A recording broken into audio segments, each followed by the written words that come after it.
Hey, everybody. Welcome to the Daily Objective. And today we're going to be talking about something that's really sweeping the world right now. This news that keeps shaking up everybody from Europe to Africa, Australia, Asia, America, well, Latin and South America, not the regular one. But this is big news, folks. I mean, this is really, in my understanding, what took place is kind of some of the better teams or clubs, as they're called in the soccer world, the soccer league, whatever you call the soccer industry. They said, we're going off and starting our own kind of elitist league. And a lot of people said, whoa, whoa, whoa, whoa, what about all these smaller teams? Now they're basically going to get cut out in some way. That's my understanding of things. And, you know, we don't live in a world where people can just say, well, let the market decide. Nope. Afraid not, folks. We live in a world where people feel entitled to one another's property, especially the more successful you are, the more people feel like you owe them something. You being a rhetorical word here, you not being literal, not you, the viewer per se, but in general, people feel that way, sadly. And that is what we're hoping to change. And I can't change that alone. I'm here with a couple guys who, let me tell you, one of them's all the way in England, the Ayn Rand Center UK founder and president / CEO. It's Rosie Ginsburg. How you doing? Hey, director, but director. Exactly. I've been better, but we'll talk about it as the episode goes along. This is not only a place for news and philosophy, but we're also here to support you emotionally. And here as well is a guy who, you know, growing up, my favorite possession was an Ibanez guitar. And this guy right here is actually, his name is Ibanez. This guy, he doesn't need to go out and buy an Ibanez. He is an Ibanez. Welcome, Ricardo Ibáñez. Thank you. Thanks. Now, Ricardo, are you in Peru? Am I recalling correct? Yeah, are you from I'm there? In Peru. Yes, I'm from here, and I'm living here now too. So very cool. Okay, just wanted to mention something about you, so we're not just so we have some background. And you have your own podcast. You are in the world of objectivism, economics, philosophy, various things. Yeah, basically promoting objectivism, especially for the Spanish audience. So it's about that, and yeah, it's like a intellectual entrepreneurship, right? That cool name. That's very cool, and you're reaching a lot of people that I think me and Rosie probably couldn't hope to reach. So very, very cool. What do you make of my summary of what took place in the last few days with the soccer clubs? Did I summarize it correctly or what? Yeah, I mean, I'm here first of all because of the cultural, thing happening, but also because in my case, I love soccer. So soccer is like religion, not literally, but so basically what you have said, it's right. I mean, 9 of those clubs have been withdrawn and counting thanks to overwhelming negative reaction. And it's basically, they say basically it's anti-competition, anti-soccer, and driven solely by greed and selfishness, right? So in my case, I would say that I totally disagree with this movement because I think it's against, oneself.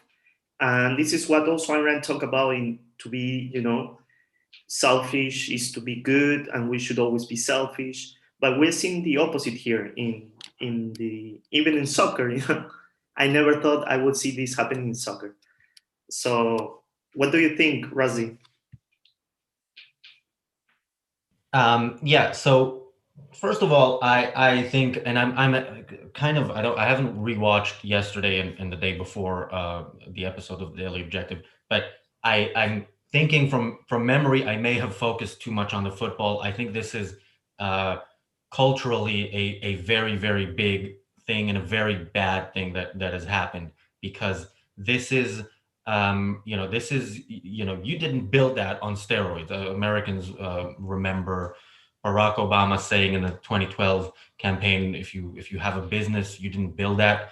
By the way, many of these football clubs were not built by their owners, but they survive and thrive because of those owners who pour a ton of money into it and see very little returns, and wanted to see some more returns, which in turn, what happens when a business grows, when the revenue of a business grows, the service or product that the business provides becomes better. Everybody gains. The workers, the customers, and yes, the rich owners get richer, which is a good thing.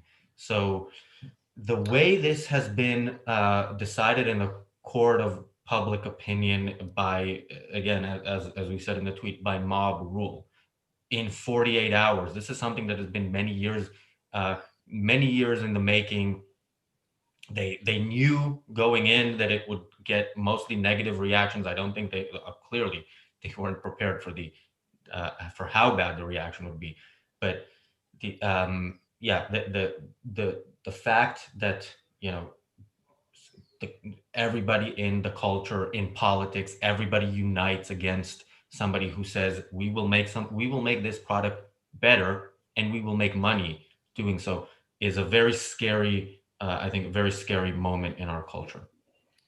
Yeah, I was going to ask you, in the UK, the teams are controlled by or regulated by the government? I don't know to what extent. Nothing is completely unregulated, but no, I think ownership is private. So, but the Football Association is very much in bed with government.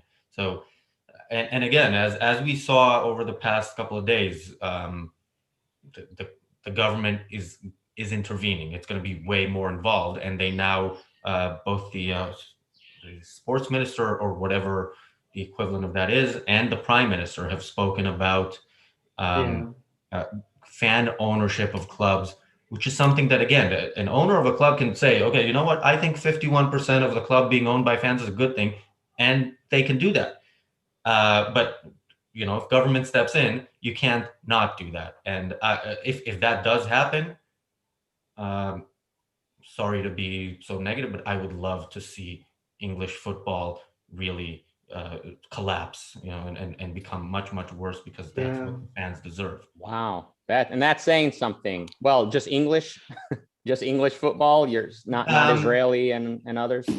Specifically English football, because this is where I saw this sort of lynch mob, and this is where I am, and where the Ayn Rand Center UK operates.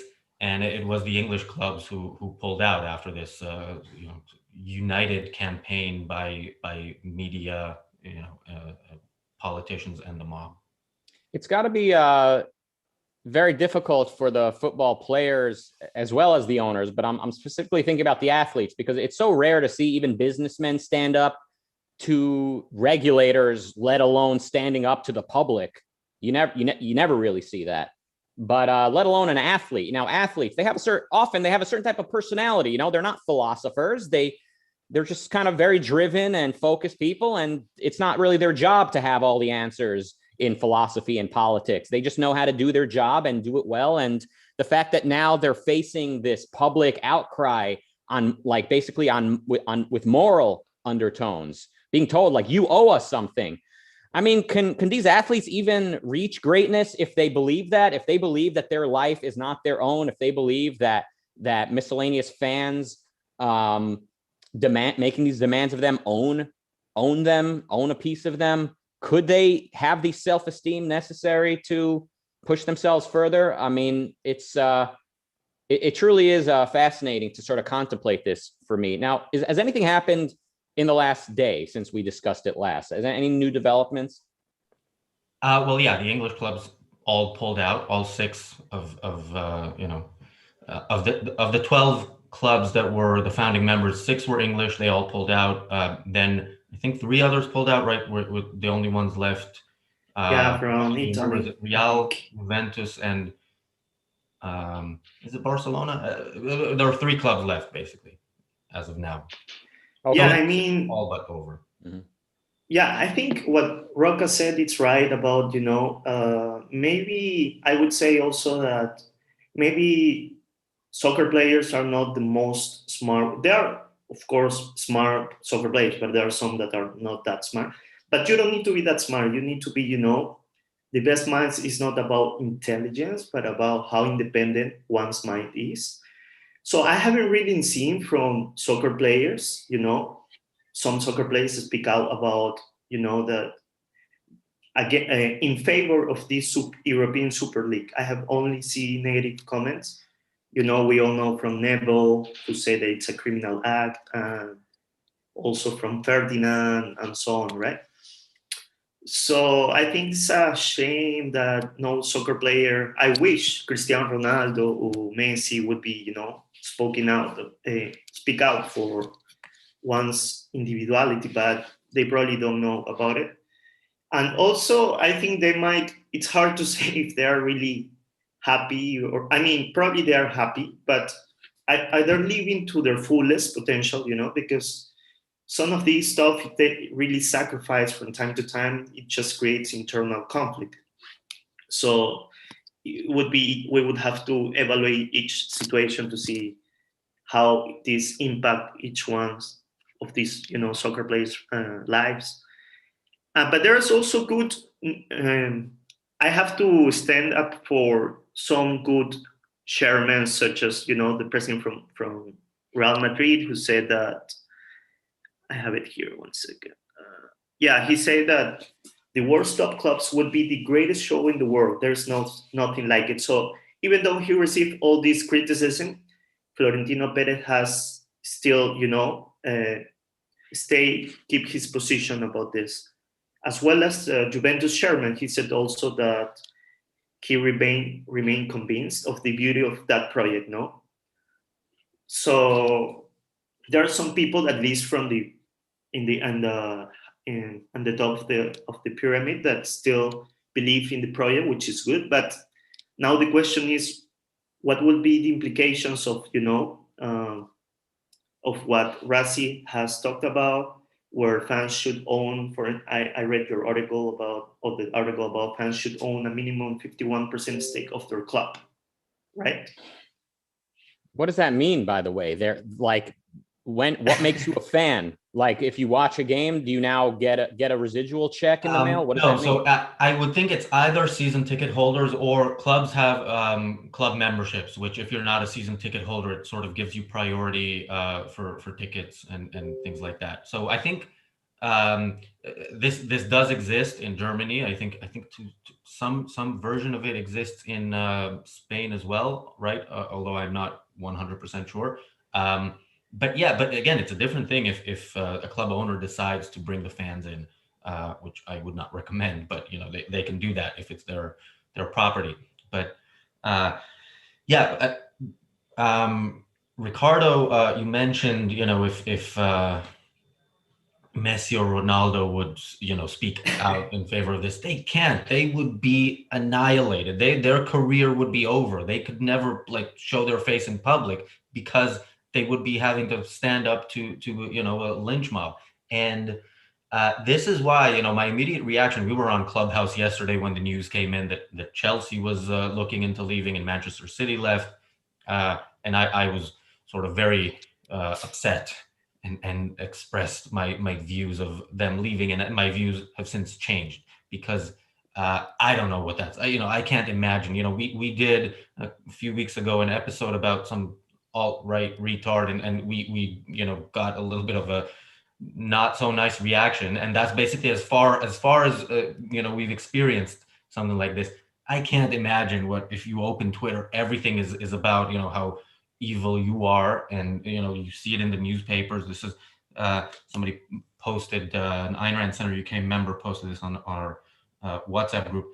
The Daily Mail, which is one of the supposedly right-wing newspapers in the UK, their headline on this is "Football Civil War: Defeat of Greed."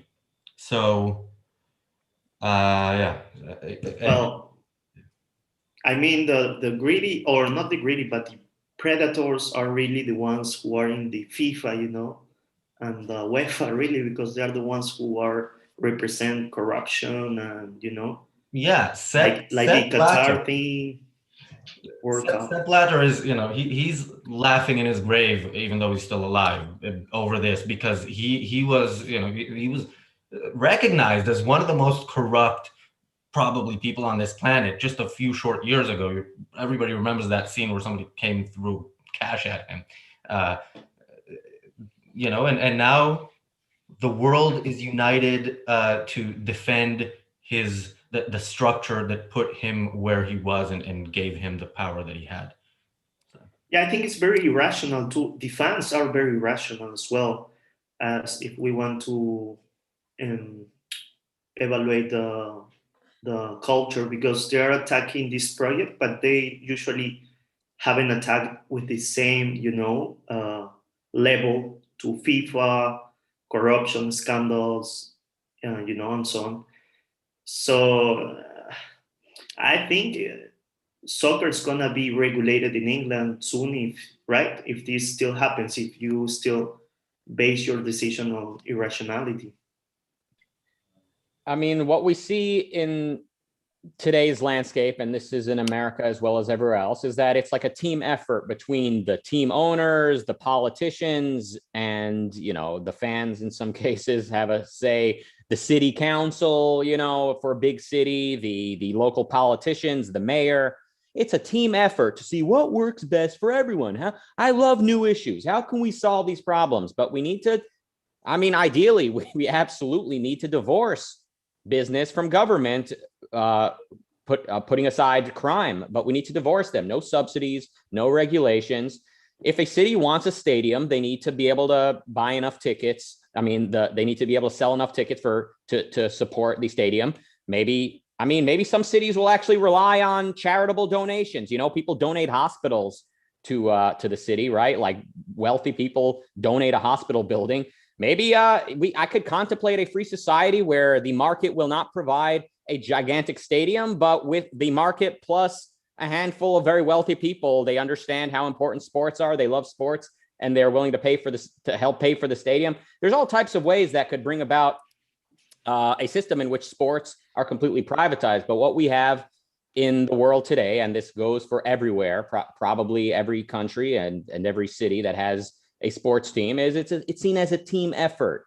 The government, some private citizens, and nobody feels bad for the owners or for the players. Nobody feels bad for them because they see them as living this glamorous, wealthy life.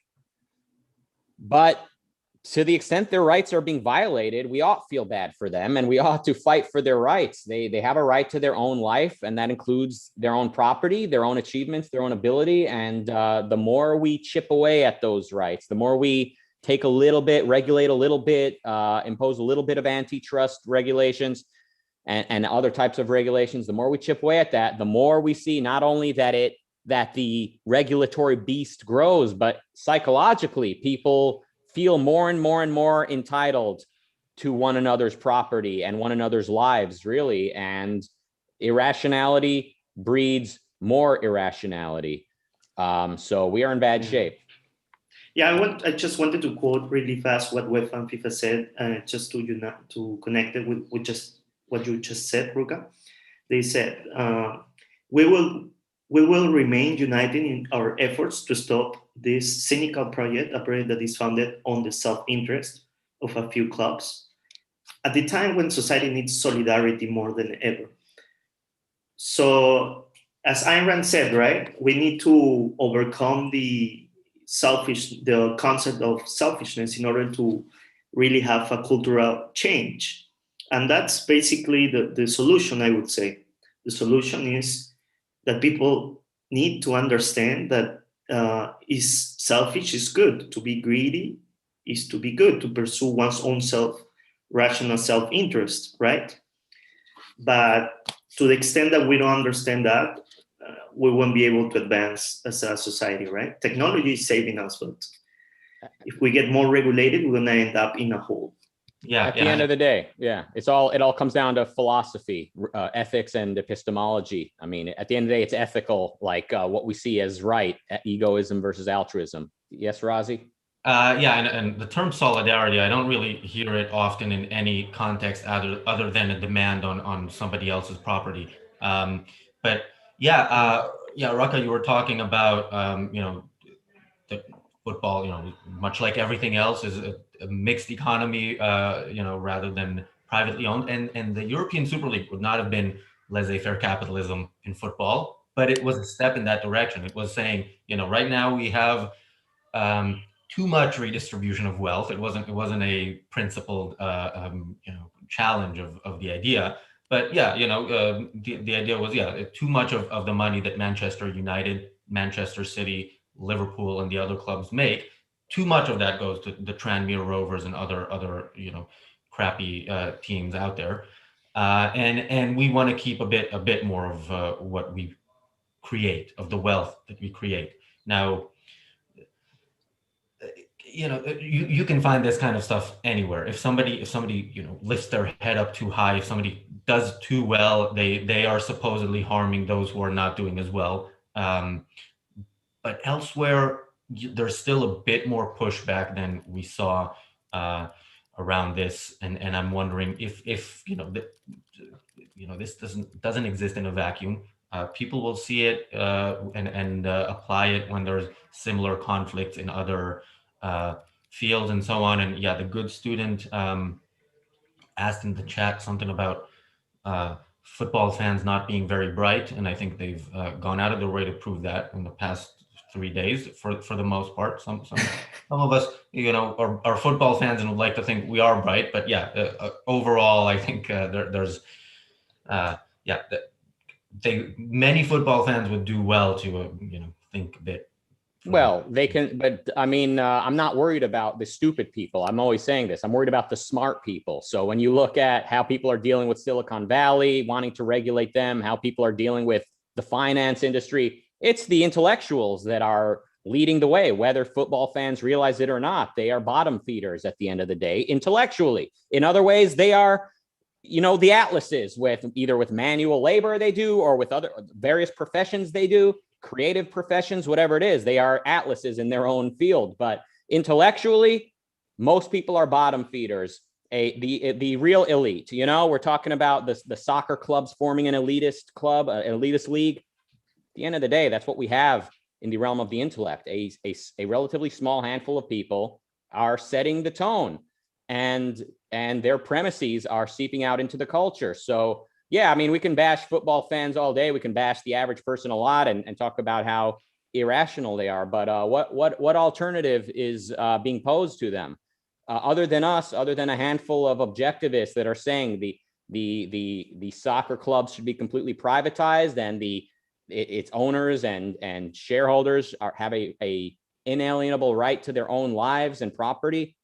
Other than people saying that, there's really there's no presence in the culture of any healthy alternative to what we're seeing. Am I right?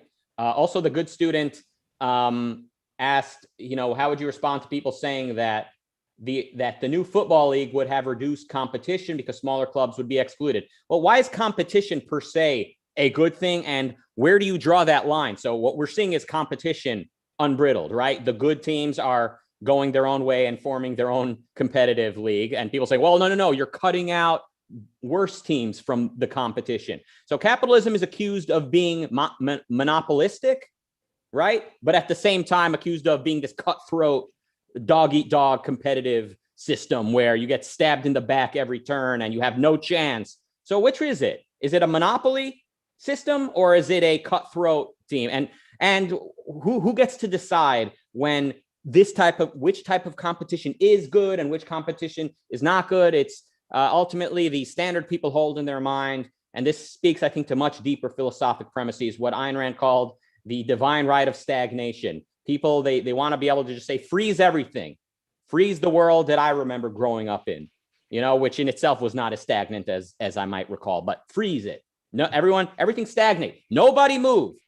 That's just not the way the world works. It could not be commanded. You cannot command stagnation. And why would you want to anyway? I think it speaks to this deeper root. You can look at it a number of ways. It's sort of like it's remnants of belief in God. God created the world a certain way, and it is the way God wants it to be. And even though a lot of people don't believe in God anymore, they don't literally believe in the same God as they used to in the Dark Ages, as this literal anthropomorphic creator.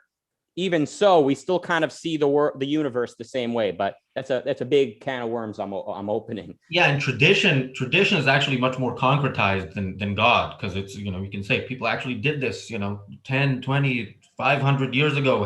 Who are you now to say that what has been done for so long is wrong? And yeah, I think I've mentioned this yesterday, maybe, that nobody has ever you know, understood that doing something is right, and then argue that it's because tradition is never the case for why you should do something.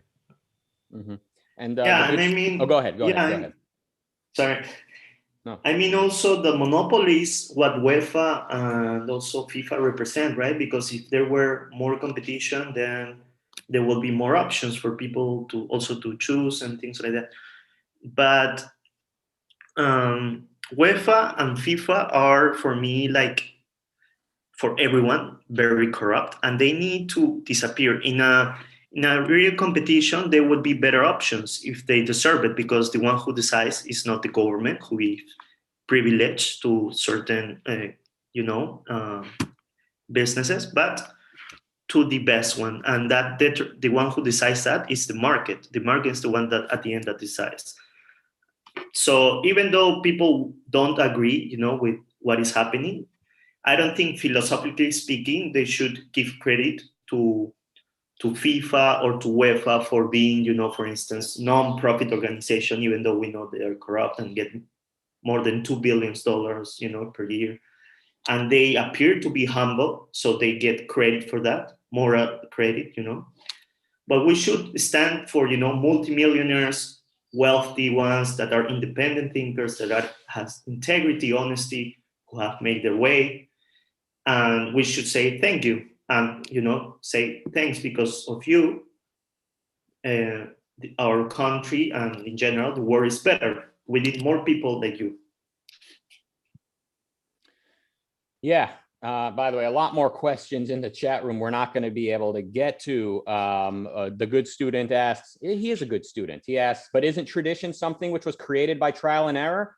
Well, yeah, many slaveholders would say exactly that. But I say, if one person looks at the world independently, firsthand, chooses rational goals that does not violate the rights of anyone else, and wants to pursue that, nobody may impede on that. Even if it defies tradition, it defies what people would rather that person do. He could make $1 trillion and somehow accumulate a monopoly on 99% of everything in the universe. Of course, I'm being very fantastic right now. Nobody may impede his rights if he did it through, honestly, I don't care about tradition. I can use my own judgment and decide what I want to hold on to from the past. A lot more questions we didn't get to. Please, everyone, consider becoming an Ayn Rand Center UK member to get access to some of the best thinkers. Believe it or not, I'm not it. I'll even go ahead and say Razi and Richard, Ricardo rather. Sorry, I was what's the word when you make something English? I was anglifying you. As much as I respect them as thinkers, there's even more advanced thinkers you can get access to study with if you join the Ayn Rand Center UK. Please consider joining and helping this thing grow. Thank you all for today. Am I wrapping it up, Razi? I mean, you're the boss. Oh yeah, sure. Okay. All right. We're jumping over to Clubhouse. Yes. For stoppage time. Time for stoppage time. Let's and in 30 minutes, we're back on YouTube with Don Watkins and James Valiant, who will be discussing Ayn Rand's essay, Philosophy and Sense of Life. Now that is deep stuff. I'm looking forward to that. Let's jump over to Clubhouse. Me, Razi, Ricardo, and all of you. We'd love to hear from you. You can join us on the stage and let us know if you disagree. Maybe these soccer, football clubs have been getting their way for long enough, and it's time for them to listen to what the people want for a change. Give us your opinion. Thank you. Please leave us a comment. That's something we need to announce more, I think. Please leave a like and leave a comment on this video. We, it's great. It's great for everybody. And share it with your favorite football fans too. Absolutely. Please share it. Please share it. Leave a comment and leave a like. Manchester United and Newcastle in my team. Yeah. Ricardo, where can people find you, by the way? Oh, yeah, in RICARDO'S.com. They can find me on Instagram, on Twitter, as well as Facebook. Thanks. All right. Ricardo Ibáñez, everybody. We would love to have you back. And jumping over to Clubhouse now. And we'll be back here in 30 minutes for Don Watkins and James Valiant, Philosophy and a Sense of Life. And we'll be back here tomorrow, same time for the Daily Objective. And goodbye.